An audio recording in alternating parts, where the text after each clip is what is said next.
The back door was ajar, swaying in the wind. She locked it, chalking it up to forgetfulness, but as she turned, her reflection in the kitchen window caught her eye. It didn't move when she did. Her face smiled faintly, then vanished. Clara's scream stuck in her throat. She bolted upstairs, barricading herself in her room. The house felt alive, its walls humming with a low, unnatural pulse. She called the sheriff, but the line crackled, a woman's voice whispering, "You shouldn't be here," before going dead. Morning brought no relief. The furniture had shifted again, now mirrored perfectly, as if the house were a reflection of itself. Clara's sketchbooks, once filled with charcoal landscapes, now held drawings of a woman who looked like her but wasn't. Hollow eyes, too wide smile, hands reaching from shadowed corners. The signature wasn't Clara's. She fled to the general store, begging for answers. Old Mr. Harrow, the clerk, paled when she mentioned 17 Birch Road. "That house," he whispered, "it's cursed. Been empty since your mom died. Folks say it. Mimics things. People. Places." He told of a girl in the 1950s, Abigail, who vanished after moving in. Locals swore they saw her afterward, but she was wrong. Her smile too sharp, her eyes too dark. Clara laughed it off, small-town superstition, but dread gnawed at her. Back at the house, she found a trap door under the rug, one she'd never seen as a child. It led to a basement, damp and cold, its walls etched with spiraling symbols that pulsed faintly under her flashlight. At the center stood a cracked mirror, twice her height. In it, Clara saw not herself, but the other woman, her doppelganger, wearing Clara's clothes, mimicking her movements with a delay, like a lagging video feed.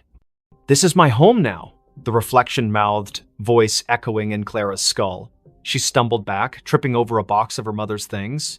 Inside was a diary, pages brittle. Her mother wrote of the other Clara, a presence that appeared after Clara left for Chicago. "She walks my halls, wears my daughter's face. I locked the mirror, but she's breaking through." Clara's blood ran cold. Her mother hadn't died of a heart attack. She'd been found in the basement, clutching a rosary, eyes wide with terror. The coroner never explained the claw marks on her arm. That night, the house turned hostile. Doors slammed shut, locking Clara in the living room. The doppelganger appeared in every reflective surface: windows, the TV screen, even a spoon on the table each time closer, her smile stretching wider. "Give me your place," she hissed, her voice a distorted echo of Clara's.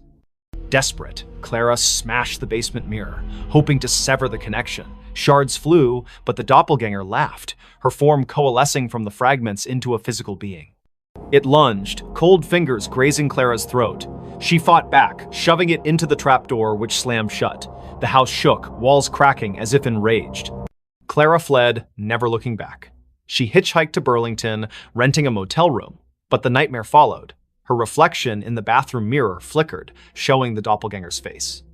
On her phone, photos of Hollow Pines showed a house that wasn't there, an empty lot where 17 Birch Road should be.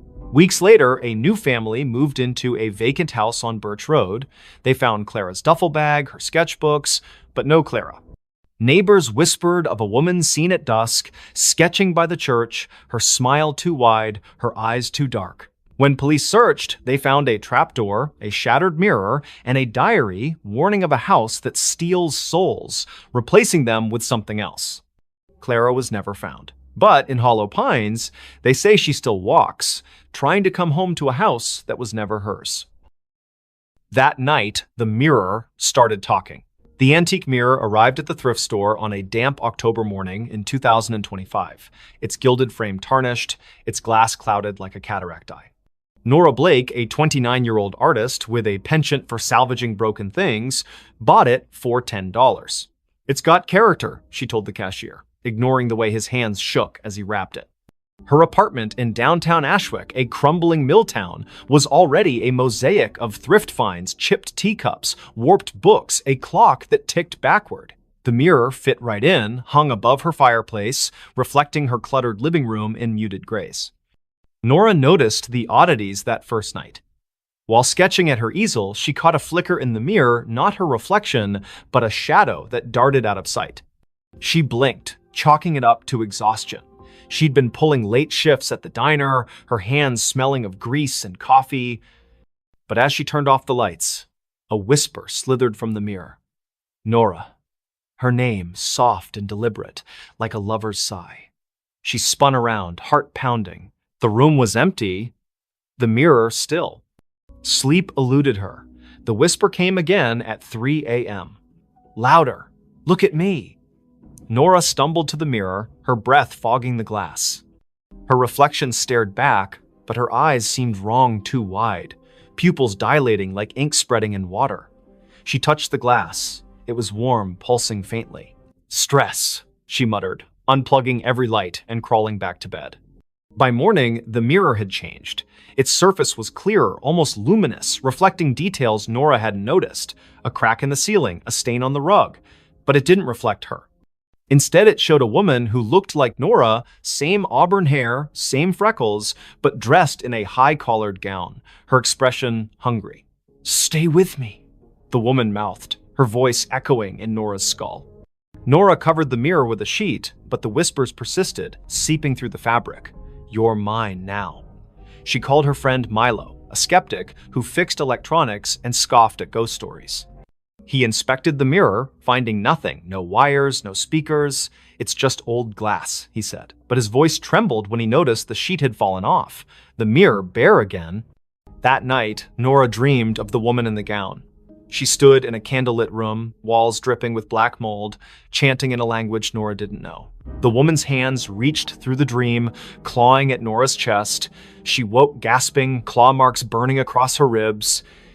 The mirror glowed faintly, the woman's face pressed against the glass from the inside, smiling. Nora researched the mirror's origins. The thrift store had no records, but an old newspaper clipping mentioned a similar mirror owned by Evelyn Crane, an Ashwick heiress who vanished in 1892. Locals claimed Evelyn practiced witchcraft, trapping souls in reflective surfaces to cheat death. Her mansion burned down, but the mirror survived, passing through estate sales, each owner meeting misfortune, suicides, disappearances, madness. Desperate, Nora tried to destroy the mirror. She swung a hammer, but the glass didn't crack. The blow reverberated, knocking her back. The woman's laughter filled the room, sharp and gleeful. You can't break me. Objects began moving, books slid off shelves, teacups shattered. The mirror's reflection showed not her apartment, but Evelyn's charred mansion, its walls alive with writhing shadows. Milo returned, pale but determined, with a priestess from a local Wiccan group. She burned sage, chanting protections, but the air grew heavy, the temperature plummeting. The mirror pulsed, and Evelyn's voice boomed. This is my vessel. The priestess screamed, blood trickling from her nose, and fled. Milo stayed, gripping Nora's hand. We burn it, he said. They doused the mirror in gasoline, but the flames wouldn't catch. Instead, the mirror's surface rippled, and Evelyn stepped out, her form solidifying gown pristine, eyes black voids. Nora and Milo ran, but the apartment's doors locked, windows sealed. Evelyn's laughter chased them, her footsteps heavy. You invited me in, she taunted, her fingers brushing Nora's neck, cold as frostbite. In a final stand, Nora faced the mirror, staring into Evelyn's eyes. Take me, but leave him, she pleaded. The mirror flared, and Nora felt herself pulled inside, her body dissolving into light. She saw Evelyn's memories, betrayals, rituals, a desperate pact with something ancient. Then, darkness. Milo woke in the apartment, alone. The mirror was gone, the wall bare. Nora's sketchbooks lay open, filled with drawings of Evelyn's face. Police searched, but Nora was another Ashwick disappearance. Milo kept quiet, fearing disbelief, but he never returned to the apartment. Months later, a new tenant hung a cheap mirror above the fireplace. That night, it whispered, "Look at me."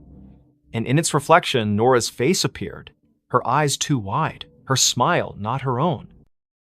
The final note before disappearing. In the sleepy coastal town of Greyhaven, where the Atlantic's waves whispered secrets to the cliffs, the old lighthouse on Widow's Point stood abandoned. Its beacon hadn't spun since 1987, when keeper Amos Reed vanished, leaving only a cryptic note in the logbook. The song calls. I must answer. Locals avoided the place, claiming the wind carried eerie melodies at night. But for Lena Harper, a 34-year-old composer with a faltering career, the lighthouse was a last chance to find inspiration. Lena arrived in October 2025, renting a cottage near the cliffs. Her symphony, meant to revive her reputation, was due in a month, but her mind was blank. Haunted by failures and a recent divorce, the lighthouse, looming against the gray sky, felt like a muse. She ignored the townsfolk's warnings, superstitions about siren songs and missing keepers. It's just an old tower, she told herself, hauling her violin and notebook up the spiral stairs. The interior was frozen in time. Rusted lanterns, a cracked logbook, and a gramophone in the keeper's quarters, its needle poised over a warped record. Lena set up her recorder, hoping to capture the ocean's rhythm for her score. That night, as fog smothered the coast, she played her violin, the notes echoing off the stone walls. Then, faintly, another melody answered a haunting, wordless hum that seemed to rise from the sea. Lena stopped, her bow trembling. The hum continued, weaving through her own music, both beautiful and wrong, like a lullaby sung by something ancient. She checked her recorder. It had caught the sound, clear and unnervingly human. Wind through the cliffs, she reasoned, but her skin prickled. The gramophone needle twitched, spinning the record without power. The hum grew louder, now a voice. "Play with me." She fled to the cottage, locking the door. Sleep brought nightmares, shadows with liquid eyes, hands pulling her toward the waves. By morning, her recorder was blank, the haunting melody erased. Desperate for answers, Lena visited the town library, finding records of Greyhaven's lost. Since the lighthouse was built in 1843, 7 keepers had vanished, each leaving a note about a song. The last, Amos, was found days before his disappearance, wandering the cliffs, muttering about her voice. Lena's obsession grew. She returned to the lighthouse, playing her violin to lure the voice. It came stronger, singing in a language she didn't know, yet understood. "Finish the song and join us." Her fingers moved unbidden, composing a melody that felt like it belonged to someone else. She scribbled it down, a single page, titled "The Final Note." It was perfect, her masterpiece, but writing it left her drained, her reflection in the lantern room's glass pale and unfamiliar. That night, the lighthouse shook. The gramophone blared, its record spinning backward, spewing distorted wails. Lena's score glowed faintly on the table, the ink shifting, forming symbols that pulsed like a heartbeat. The voice was inside now. "You're mine." Shadows slithered from the walls, their forms humanoid but fluid, eyes glinting like oil slicks. They circled her, humming her own melody. Lena ran, but the stairs looped endlessly, each turn bringing her back to the lantern room. The glass walls reflected not the ocean, but a churning abyss, faces pressing against it. Amos, the other keepers, their mouths open in silent screams. The voice laughed, "Complete it, or stay forever." In a panic, Lena grabbed her score and tore it, scattering the pieces. The shadows shrieked, the lighthouse trembling as if in pain. The gramophone exploded, shards cutting her arms. She stumbled outside, collapsing on the cliffs. Dawn broke, the fog lifting, and the lighthouse stood silent, its door sealed as if never opened. Lena fled Greyhaven, her symphony unwritten. She burned her violin, moved inland, and swore never to compose again. But the melody lingered, humming in her dreams. Months later, a package arrived at her new apartment, no sender, no postmark. Inside was a single sheet of music, her handwriting, titled "The Final Note." The ink was wet, smelling of salt and decay. She called the Greyhaven sheriff, who sent a deputy to Widow's Point. The lighthouse was empty, the logbook untouched since Amos's note. But on the cliffs, they found Lena's recorder, playing a loop of her voice, singing the haunting melody, though she hadn't returned. Her cottage was searched, her belongings were gone, replaced by a single note. "The song calls," I answered. Fishermen avoid Widow's Point now. On stormy nights, they hear a violin over the waves, joined by a chorus of voices that never fade. The lighthouse remains dark, but some swear its beacon flickers briefly, illuminating a figure at the edge of the cliff, playing one final note before disappearing into the sea. The hiker saw something he wasn't supposed to see. The Appalachian Trail stretched like a vein through the dense forests of northern Maine, where the trees grew so thick they swallowed sunlight. Ethan Caldwell, a 28-year-old photographer with a taste for solitude, hiked its lesser-trodden paths in September 2025. His goal was simple: capture the untamed beauty of the wilderness for a freelance gig. His backpack held a Nikon, a journal, and enough supplies for a week. He didn't expect company. Most hikers avoided this stretch, spooked by rumors of missing campers and strange lights in the woods. By the third day, Ethan was deep in the forest, miles from any road.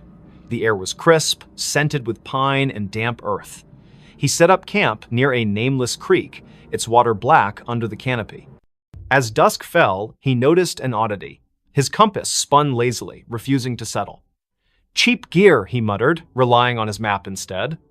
That night, under a moonless sky, he heard it a low hum, like a distant engine, pulsing through the ground. It wasn't animal, wasn't natural. Curiosity tugged at him. The next morning, Ethan followed the creek upstream, chasing the hum's source. His camera hung around his neck, ready to snap anything unusual. The forest grew denser, the trail vanishing into a tangle of roots and moss. Then he saw it, a clearing, unnatural in its perfection, as if the trees had been pushed back by an invisible force. At its center stood a structure, a stone arch, weathered and covered in glyphs that seemed to writhe under his gaze. It wasn't on any map, and Ethan had never read of ruins in this part of Maine. He raised his camera, snapping photos. The glyphs glowed faintly, a sickly green, though no light source explained it. The hum intensified, vibrating in his chest. Through the arch, the air shimmered like heat rising from asphalt, showing glimpses of a different forest, darker, with twisted, leafless trees. Ethan stepped closer, his lens capturing the anomaly. That's when he saw her. A figure stood just beyond the arch, humanoid but wrong, too tall, limbs too long, its face a blur of shadow. It didn't move, yet Ethan felt watched, his skin crawling as if ants marched beneath it. He lowered the camera, and the figure was gone. But when he checked the viewfinder, it was there, closer. Its face now a featureless void with pinprick eyes. His hands shook as he backed away, the hum now a deafening drone in his skull. Ethan ran, branches clawing at his face. His compass was useless, spinning wildly. The forest seemed to shift, paths looping back to the clearing no matter which way he turned. Panic set in as night fell, the hum replaced by whispers his name, spoken in a voice that wasn't human. "You saw," it hissed, echoing from every tree. He stumbled into his campsite, only to find his tent shredded, his journal open to a page he hadn't written, you weren't supposed to see. Desperate, Ethan checked his camera. The photos of the arch were gone, replaced by images of himself hiking, sleeping, eating, taken from angles that meant someone or something had been watching him for days. The last photo showed him standing before the arch, the figure behind him, its long fingers brushing his shoulder. He hadn't felt a thing. He fled toward the nearest ranger station, 20 miles south, using the stars to navigate. But the forest fought him. Roots tripped him, shadows moved against the wind. At dawn, he found a stream and followed it, hoping for salvation. Instead, it led back to the clearing. The arch loomed larger now, the glyphs pulsing red. The figure stood within, motionless, its void face fixed on him. "Join us," the whispers urged, now a chorus. Ethan's legs buckled, his vision blurring. He saw flashes, other hikers, campers, their faces frozen in terror, pulled through the arch into that other forest. His camera grew heavy, the strap tightening like a noose. He tore it off, smashing it against a rock. The whispers screamed, the arch flaring bright enough to burn his eyes. Ethan ran blindly, collapsing hours later near a logging road. A trucker found him, incoherent, babbling about an arch and eyes in the dark. Rangers searched, but found no clearing, no structure. Ethan's camera was gone, his journal blank except for that one scrawled note. Doctors diagnosed exposure and trauma, but Ethan knew better. He moved to a city, avoiding forests, but the whispers followed, faint at first, growing louder each night. You can't unsee. Months later, a hiker found a single photo wedged in a tree on the Appalachian Trail, a grainy shot of Ethan standing before a stone arch, his face pale, eyes wide. Behind him, a figure loomed, its fingers on his shoulder. The hiker burned the photo, fearing it would follow him too. But in Greyhaven's bars, they still talk of the arch that appears to the lost, and the things that watch from the other side, waiting for those who see what they shouldn't. The phone rang, but it wasn't plugged in. In the small town of Coldwater, Maine, where winter clung to the streets like a bad memory, Sarah Klein moved into the old duplex on Sycamore Street in December 2025. She was 31, a graphic designer fleeing a toxic relationship and a city that felt suffocating. The duplex was cheap, its faded wallpaper and sagging floors a small price to pay for solitude. The landlord, a nervous man named Mr. Greeley, handed her the keys with a warning. "Don't mind the quirks, old houses creak." Sarah nodded, eager to unpack and start over. The first quirk appeared on her second night. She was sorting boxes in the living room when the phone rang, a shrill, brassy jangle from an ancient rotary phone on the kitchen counter. Sarah froze. The phone's cord dangled unplugged, its end frayed and caked with dust. She approached it, the ringing growing louder, insistent. Hesitating, she lifted the receiver. Static crackled.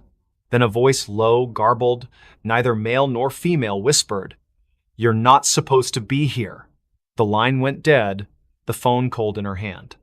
Sarah checked the cord again. No outlet, no connection. She laughed nervously, blaming stress. She'd been sleeping poorly, haunted by dreams of her ex's voice echoing in empty rooms. She unhooked the receiver and placed it in a drawer, determined to ignore it, but the next night it rang again, the sound muffled from inside the drawer. Sarah's heart thudded as she opened it. The receiver was back on the cradle, the phone unplugged. "Leave," the voice hissed when she answered. Sharper this time, like it was closer. She called Mr. Greeley, who chuckled uneasily. "That old thing? Been dead for years. Probably faulty wiring. He promised to send an electrician, but no one came." Sarah tried to focus on work, sketching logos on her tablet, but the phone rang every night at 3:13 a.m., each call more menacing. "Get out, or stay forever," it warned, the static now laced with faint screams. She stopped answering, but the ringing grew louder, vibrating through the walls. Desperate, Sarah dug into the duplex's history. The town library's archives revealed a grim past. In 1974, the previous tenant, Margaret Hale, vanished after neighbors reported hearing her scream during a storm. Her belongings were found untouched, except for a rotary phone unplugged with a note beside it. "It won't stop." Other tenants had fled over the decades, citing noises and bad feelings. A man in 1992 claimed the phone spoke his name before he disappeared. Sarah's dreams worsened. She saw Margaret, pale and eyeless, standing in the kitchen, dialing the rotary phone with skeletal fingers. In the dreams, the walls bled, and the voice from the phone chanted, "Join us." Waking, Sarah found scratches on her arms, as if she'd clawed herself. She bought a new phone, a modern cordless one, but it too rang at 3:13 a.m., unplugged, spitting the same garbled voice. She tried to leave, packed a bag, booked a motel, but the duplex's doors wouldn't open, locks jammed, windows stuck, her car keys vanished, reappearing on the kitchen counter beside the rotary phone. In a panic, she smashed the phone with a hammer. The plastic cracked, but the ringing continued, now emanating from the walls, the floor, her own skull. "You can't break me," the voice laughed. Sarah turned to the internet, posting on X about haunted phones in Coldwater. A local, @Maine Mysteries, replied with a thread about Sycamore Street. The duplex was built on a forgotten burial ground, desecrated in the 1800s. Mediums had visited, claiming a presence, something old, something angry, trapped souls of those who lived there, using the phone as a conduit. The thread ended abruptly. The user hadn't posted since. That night, the ringing was deafening. Sarah, sleepless and fraying, answered. The voice was clear now, almost her own. "Look behind you." She spun, seeing nothing but shadows. But in the hallway mirror, a figure stood Margaret, her face a rotting mask, her hands reaching through the glass. Sarah screamed, dropping the receiver. The lights flickered, and the air grew heavy, smelling of wet earth and decay. She barricaded herself in the bedroom, but the walls pulsed, whispering her name. The phone, shattered, reassembled itself on her nightstand, ringing relentlessly. In a final act of defiance, Sarah burned sage, chanting prayers she half remembered from childhood. The ringing stopped, replaced by a howl that shook the duplex. The mirror cracked, and Margaret's form lunged, cold fingers grazing Sarah's throat. Sarah blacked out. She woke at dawn, sprawled on the kitchen floor, the phone silent, its cord still unplugged. The doors opened easily now. She fled, leaving everything behind. The motel clerk in the next town swore she checked in alone, but Sarah felt watched, the voices echo lingering in her ears. Weeks later, a new tenant moved into the duplex. They found a rotary phone, pristine, on the counter. That night, it rang, unplugged, whispering a new name. In Coldwater, they don't talk about Sycamore Street anymore. But those who pass the duplex at 313 A.M. hear it, a faint brassy jangle, and a voice that begs, "Answer me." They dug up the backyard. In the quiet suburb of Elmwood, where picket fences and manicured lawns defined normalcy, the Hargrove family moved into 23 Oak Lane in the spring of 2025. The house was a steal, a charming craftsman with a sprawling backyard, snapped up after the previous owners vanished without a trace. Jenna Hargrove, a single mother of 37, saw it as a fresh start for her and her 12-year-old son, Lucas. The realtor glossed over the prior owner's disappearance, blaming financial troubles. Jenna, eager to escape her own past, didn't press. The backyard was Lucas's favorite part. Overgrown with wildflowers and shaded by an ancient oak, it begged for exploration. He wanted to build a treehouse, so Jenna hired a local landscaper, Mr. Polk, to clear the tangle of weeds and level the ground. Polk, a grizzled man with eyes like chipped flint, hesitated. "Folks say this yard's bad luck," he muttered, glancing at the oak. "Last owners dug here. Never seen again." Jenna laughed it off small-town gossip. The digging began on a Saturday, the air thick with the scent of turned earth. Lucas watched from the porch, sketching the oak in his notebook. Polk's crew unearthed roots and rocks, but by noon, they hit something hard. A metallic clang echoed as a shovel struck a rusted box the size of a small coffin, buried 3 feet down.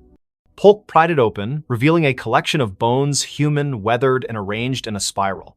A cracked locket lay at the center, its photo faded but showing a woman with hollow eyes. Jenna called the police. Sheriff Tate arrived, his face grim. "Not the first time," he said, bagging the bones.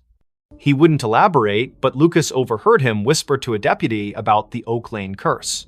The bones were sent for analysis, and digging stopped. That night, the house felt different. The air was heavy, the silence oppressive. Lucas woke to scratching beneath his bedroom floor, like nails clawing wood. "Mice," Jenna reassured him, but her voice wavered. The next day, Lucas found his sketchbook open to a new drawing, not his. The oak was depicted, its branches twisting into faces, their mouths open in silent screams. Jenna, pale, insisted it was a prank, but Lucas noticed her hands trembling. That evening, the backyard changed. The wildflowers wilted, their petals blackening. The oak's shadow seemed to stretch too far, pooling like ink across the lawn. At midnight, the scratching returned, now from the backyard. Lucas peered out his window and froze. The oak's branches swayed, though no wind stirred. Figures moved in the shadows, vague, humanoid shapes that flickered like bad film reels. He woke Jenna, who saw nothing but felt a chill that wasn't there before. "We're leaving tomorrow," she promised. But the car wouldn't start in the morning, its battery drained. Sheriff Tate returned with news. The bones were over a century old, likely from a family that lived on the land in the 1870s. They'd vanished after digging a well under the oak, leaving behind rumors of a deal with something in the earth. The locket's photo matched a missing woman, Eliza Marrow, rumored to have practiced rituals to bind the land. Tate warned Jenna to stay out of the backyard, but Lucas couldn't resist. He sneaked out at dusk, drawn to the oak. The ground where the box was found had shifted, forming a shallow pit. Inside, the locket lay again, open, its photo now clear Jenna's face, not Eliza's. Lucas screamed, dropping it, the ground pulsed, and a voice whispered from the pit, "You dug too deep!" Jenna found him, dragging him inside. The house locked itself, doors jammed, windows sealed. The scratching became a pounding, shaking the walls. Shadows oozed from the floorboards, forming shapes with too many limbs, their eyes glinting like wet stones. "Give us the boy," they hissed, their voices a chorus of gravel and wind. Jenna clutched Lucas, barricading them in the bathroom. She burned sage, a trick from her grandmother, but the smoke curled into symbols matching those on the locket. The shadows laughed, their forms pressing against the door. In desperation, Jenna grabbed a kitchen knife and carved a circle around them, chanting half-remembered prayers. The pounding stopped, but the air grew colder, the shadows retreating to the backyard. At dawn, the doors opened. Jenna and Lucas fled to a motel. Sheriff Tate searched the house, finding nothing. No locket, no pit, just fresh dirt under the oak, as if untouched. The Hargroves never returned. The house was sold again to a young couple who ignored the rumors. They started digging for a garden, and the oak's shadow grew longer. Weeks later, a neighbor reported screams from 23 Oak Lane. Police found the couple's car running, doors open, but no trace of them. In the backyard, a new locket lay under the oak, its photo showing Lucas, his eyes hollow. At night, Elmwood residents hear scratching from the earth, and those who pass the house swear the oak's branches move, reaching for something only they can see. The smile in her last photo. In the sleepy town of Willow Creek, nestled between rolling hills and a sluggish river, Mia Reynolds was known for her photography. At 27, she had a knack for capturing the soul of her subjects' families, weddings, even the town's annual fair. Her studio on Main Street was cluttered with vintage cameras and Polaroids pinned to corkboards. But in November 2025, Mia took a photo that would haunt Willow Creek forever. It started with a commission from the town's historical society. They wanted shots of the old Grayson Manor, a crumbling estate on the outskirts, abandoned since the 1940s. Rumors swirled about its last resident, Evelyn Grayson, who vanished after a fire gutted half the house. Locals whispered of her ghost, a pale figure seen in the manor's broken windows, smiling. Mia, a skeptic, saw it as a chance to boost her portfolio. She arrived at the manor on a foggy afternoon, her Nikon slung around her neck. The air was heavy, smelling of damp wood and something sour like rotting flowers. The manor loomed, its spires jagged against the gray sky, windows like empty eyes. Inside, dust motes danced in her flashlight's beam, illuminating peeling wallpaper and charred furniture. Mia snapped photos, the click of her shutter echoing in the silence. In the upstairs parlor, she found a cracked vanity mirror, its surface clouded but oddly warm to the touch. As she framed a shot, her camera's viewfinder flickered, showing not the room, but a woman pale, with long dark hair, wearing a tattered dress. Her smile was too wide, stretching beyond human limits, her eyes black voids. Mia gasped, lowering the camera. The room was empty, but the mirror reflected the woman, her head tilting as if studying Mia. Heart pounding, Mia fled, her photos untouched. Back at her studio, she developed the images. Most were normal, dusty rooms, broken stairs, but the last photo, taken in the parlor, showed the woman standing behind Mia, her smile splitting her face. Mia's own reflection in the photo was wrong, her eyes wide with terror she didn't remember feeling.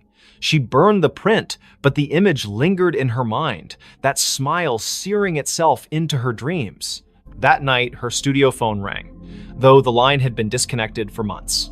Static crackled, followed by a voice, soft, feminine, giggling, "You saw me." Mia yanked the cord from the wall, but the ringing continued, now from her cell phone, then her laptop, then nowhere, and everywhere. She locked the studio and ran home, but the giggling followed, echoing in her apartment's walls. Mia confided in her friend Caleb, a librarian with a passion for local history.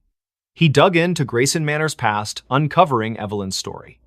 In 1943, Evelyn, a recluse, was suspected of occult practices. Neighbors reported strange lights and chants from the manor. The night of the fire, Evelyn was seen smiling through the flames, unharmed, before vanishing. Her last photo, taken days earlier, showed that same unnatural smile, her eyes black as ink. Caleb warned Mia to stay away, but she couldn't. The manor pulled her back, her camera heavy in her hands. She returned at dusk, the air colder, the manor darker. In the parlor, the mirror glowed faintly, and the woman Evelyn stepped out, her form flickering like a bad signal. "Take my picture," she whispered, her voice in Mia's skull. Mia's hands moved against her will, snapping a photo. The camera burned her fingers, and the mirror cracked, shards falling like rain. Mia ran, but the manor's doors slammed shut, trapping her. Shadows writhed, forming figures with Evelyn's smile, their mouths stretching impossibly wide. "You're part of me now," they chanted, their voices a chorus of giggles. Mia's camera flashed on its own, each shot showing her own face, morphing, her smile widening, her eyes darkening. Caleb found her car outside the manor the next day, the doors locked, her camera inside. The last photo showed Mia, her face unrecognizable, smiling that same grotesque smile. The manor was empty, no trace of her. Caleb burned the camera, but the giggling followed him home, echoing from every reflective surface, mirrors, windows, even his glasses. Willow Creek sealed the manor, but Mia's photos began appearing around town, tacked to lampposts, slipped under doors. Each showed her with that smile, her eyes black, standing in places she'd never been. Those who kept the photos heard the giggling, saw her in their mirrors. The town stopped taking pictures, afraid of what their cameras might capture. But at night, in Willow Creek's quiet streets, some swear they see Mia smiling, her camera flashing, waiting for someone new to see her last photo. A child's cry in an empty house. In the forgotten outskirts of Dunhaven, a Rust Belt town where factories stood like tombstones, the house at 9 Hollow Road was a local legend. Its windows were boarded, its paint peeled like dead skin, and its yard was a jungle of thorns. No one had lived there since the 1980s, when the Miller family vanished, parents, 2 kids gone overnight. The only trace was a child's shoe found in the attic, stained with something the police never identified. In November 2025, Nora Ellis, a 34-year-old true crime podcaster, saw the house as her next big story. Nora arrived with her recorder, a flashlight, and a skeptical smirk. Dunhaven's locals warned her away, whispering of cries heard at midnight, lights flickering in empty rooms. "Ghost stories pay the bills," she told her producer over the phone, setting up in the house's foyer. The air was thick, smelling of mildew and something sharper, like burnt sugar. Her recorder hummed, capturing the silence until a faint sob broke through, a child's voice trembling from upstairs. Nora froze. The house was supposed to be empty. She called out, "Hello?" Her voice echoed, unanswered, but the sobbing grew louder, coming from the attic. She climbed the stairs, their creaks swallowing her footsteps. The attic door was ajar, though town records swore it was nailed shut after the Millers' disappearance. Inside, the air was colder, the darkness heavier. Her flashlight caught a child's drawing on the floor, stick figures in a circle, their heads scratched out, red crayon dripping like blood. The sobbing stopped. Nora's recorder crackled, replaying the cry on loop, though she hadn't touched it. "Help me," the voice whispered, now inside her head. She stumbled back, her flashlight flickering. In its beam, she saw movement, a small figure darting behind a pile of moldy boxes. "Who's there?" she shouted, but the attic was empty again. Her recorder now played a different sound, laughter, high and cruel, layered over the sobs. Nora dug into the Millers' case that night, holed up in a motel. Old newspaper clippings told of the family's odd behavior before they vanished, parents pale and withdrawn, the children, Anna and Tim, seen drawing strange symbols in the yard. A neighbor claimed Anna spoke of friends in the walls who sang to her. The police found no bodies, no clues, only that shoe, a girl's sneaker, size 3, with stains that tested inconclusive.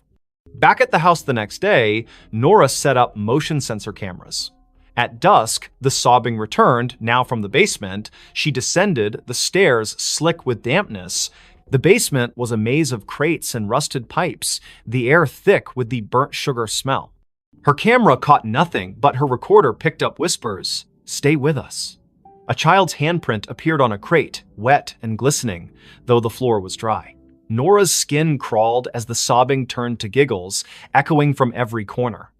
She found a loose floorboard, prying it up to reveal a tin box. Inside were Anna's drawings, dozens of them, showing a faceless figure with too many arms, surrounded by crying children. A note, in childish scrawl, read, They want us to stay forever. As Nora read, the basement door slammed shut.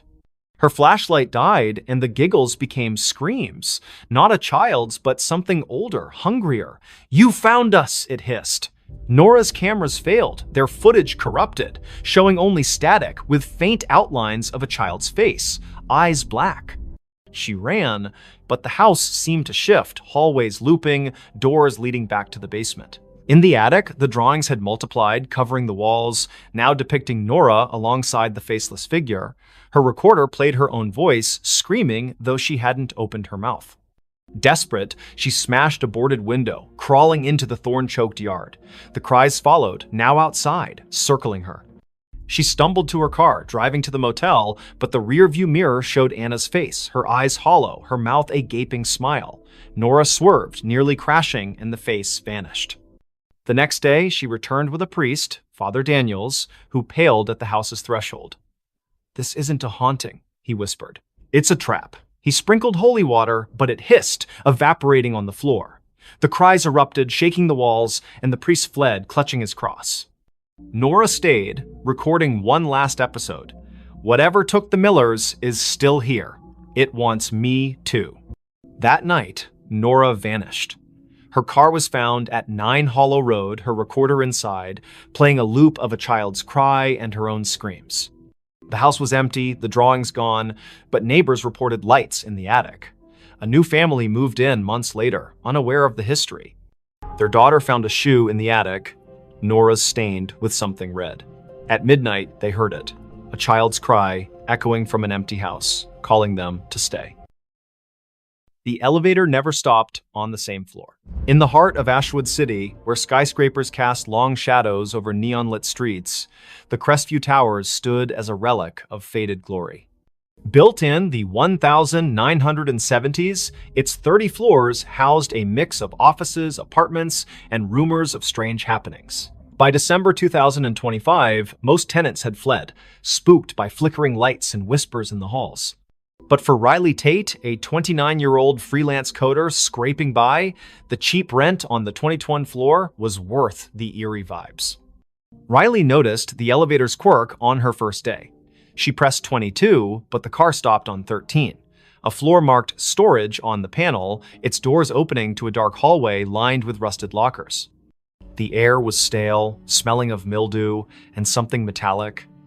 She jabbed the close button, but the elevator lingered, as if waiting. "Old wiring," she muttered, ignoring the faint hum like a distant voice coming from the corridor. The next day, it happened again. She pressed 22, but the elevator stopped on 7, revealing a dimly lit floor with peeling wallpaper and a child's tricycle tipped over in the hall. No one lived on 7. The landlord, Mr. Voss, a gaunt man with nervous eyes, swore it was vacant. Riley's skin prickled as the hum returned, now forming words, "Stay."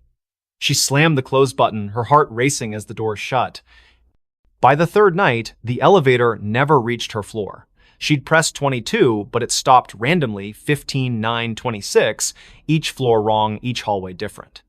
Floor 15 had mirrors lining the walls, reflecting not Riley, but a pale figure with her face, eyes black and unblinking. Floor 9 smelled of ash, its walls scorched, with claw marks gouged into the plaster. Floor 26 was freezing, its windows frosted over, showing a city skyline that wasn't Ashwood's jagged alien under a red sky. Riley stopped using the elevator, taking the stairs, but the stairwell was no better. Doors to random floors were unlocked, leading to the same strange halls she'd seen from the elevator. Her phone's GPS showed her at Crestview Towers, but the coordinates flickered, sometimes placing her miles away in an empty field. She called Voss, who dismissed her concerns. "Old buildings creak," he said, but his voice trembled. Desperate, Riley researched the tower's history on X and in the city library. Crestview was built on the site of a 1920s asylum razed after a fire killed dozens. Survivors spoke of an elevator to nowhere, a lift that trapped patients in looping corridors, never reaching their intended floor. The asylum's last director, Dr. DNM, Alara Finch vanished in the fire, leaving a journal describing doorways that opened to other places, other times, sealed by rituals she couldn't complete. Riley's nights grew sleepless. The elevator dinged at odd hours, its doors opening on her floor, revealing those wrong hallways. One night, she woke to find her apartment door ajar, the elevator waiting. A voice, Alara's, she later learned, whispered from the car, "Come inside." Riley slammed her door, barricading it with a chair, but her laptop, left on, displayed a live feed of herself sleeping, filmed from above her bed. No camera was there. She confronted Voss, who paled at the mention of the elevator. "It's her," he whispered, eyes darting. "Alara, she never left." He admitted the tower was built to contain something, a rift, opened by the asylum's experiments that bled into reality. The elevator was its anchor, moving not just between floors, but between worlds. Tenants who rode it too long vanished, their names erased from leases, their apartments empty. Riley tried to leave, but her key wouldn't turn in the lock. The elevator dinged, doors open, revealing a hallway of endless mirrors, each showing Alara's face, pale, smiling, her eyes voids. "Ride with me," she whispered, her voice in Riley's head. Riley ran to the stairwell, but it looped back to the elevator, the car waiting like a predator. In a final stand, Riley entered the elevator, clutching a knife. She pressed every button, hoping to break the cycle. The car lurched, stopping on no floor marked on the panel. The doors opened to a void, black, endless, filled with whispers. Alara stood there, her form flickering, her hands reaching. Riley slashed wildly, the knife passing through air, but the elevator shook, sparks flying, the doors shut, and the car plummeted. Riley woke in her apartment, the elevator silent, her knife was gone, her hands bloodied. She fled Crestview Towers, never returning. The landlord reported her missing, but her apartment was empty, her name gone from the lease. Months later, a new tenant rode the elevator to 22.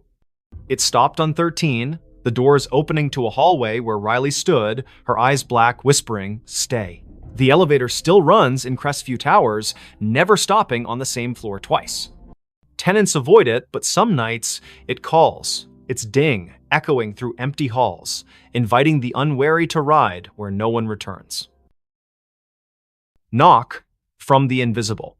In the remote village of Thornwick, nestled deep in the fog-drenched valleys of upstate New York, the old Whitaker cottage stood alone at the edge of Blackthorn Woods. Its clapboard walls sagged, and its windows were clouded with grime, yet it drew Clara Wren, a 32-year-old writer seeking solitude to finish her novel. In January 2026, she rented the cottage, ignoring the locals' warnings about its history. "People don't stay long," the grocer said, his eyes darting to the woods. "It knocks, and then it takes." Clara dismissed it as folklore. The cottage was perfect, isolated, cheap, with a stone fireplace and a view of snow-laden pines. She unpacked her laptop, notebooks, and a thermos of coffee, settling into a rhythm of writing by day and stoking the fire by night. But on her third night, as a storm howled outside, she heard it, 3 sharp knocks on the front door. The sound was deliberate, heavy like a fist on wood. She froze, her pen hovering over the page. The door was locked, the windows shuttered. She called out, "Who's there?" No answer. The wind screamed, but the knocks came again, 3, slow, from the door. Clara grabbed a flashlight and peered through the peephole. Nothing but swirling snow. She opened the door, heart pounding, but the porch was empty, the snow undisturbed, no footprints, no tracks. The knocks returned the next night, now from the bedroom wall. 3, always 3, rhythmic and insistent. Clara checked every inch of the cottage attic, crawl space, even under the floorboards. Nothing. Her phone had no signal, the Wi-Fi dead. She drove to town, asking about the cottage's past. The librarian, an elderly woman named Mrs. Hale, paled. "The Whitakers," she whispered. "They built it in 1890. All 5 vanished by 1893. Neighbors heard knocking before each one disappeared. They called it the Invisible." Clara scoffed but bought salt and sage, sprinkling the former around doors and burning the latter, as Mrs. Hale suggested. That night, the knocks moved to the ceiling, louder, shaking dust from the beams. "Let me in," a voice whispered, soft and genderless, seeping from the walls. Clara's flashlight caught movement, a shadow darting across the room, formless yet heavy like a weight in the air. She screamed, barricading herself in the bathroom, but the knocks followed, now inside the mirror, the glass rippling like water. She found a diary under a loose floorboard the next day, its pages brittle, written by Eliza Whitaker. "The invisible comes at night," it read. "It knocks to be let in, but it's already here. It wants a vessel." The last entry was scrawled, "I let it in. God forgive me." Clara's hands shook. The diary mentioned a ritual salt and blood to banish it, but warned of a cost. It takes what you love most. That evening, the knocks were everywhere. Walls, windows, even her laptop screen. The air grew thick, smelling of wet earth and decay. Clara's flashlight died, and the fire dimmed, casting shadows that moved against the light's logic. She poured salt in a circle, pricking her finger to drip blood, as the diary instructed. The knocks stopped, replaced by a wail that shook the cottage, windows cracking. The shadow coalesced, a formless mass with eyes like burning coals hovering outside her circle. "You can't keep me out," it hissed, its voice in her skull. Clara chanted the ritual's words, her voice breaking. The shadow lunged, but the salt flared, repelling it. The cottage trembled, beams groaning as the shadow screamed, dissolving into the floor. Silence fell, heavy and wrong. Clara fled at dawn, leaving everything: laptop, clothes, her unfinished novel. She drove to a motel, but the knocks followed, faint at first, tapping her car's dashboard, then her motel mirror. She burned the diary, hoping to sever the tie, but the ashes formed 3 knocks on the table. Her phone, offline, played a recording of her own voice. "Let me in." Thornwick's sheriff searched the cottage, finding no trace of Clara. Her car was found in the woods, empty, with salt scattered across the seats. Locals say the cottage is quiet now, but at night, hikers hear knocks 3, always 3, coming from the trees. A new tenant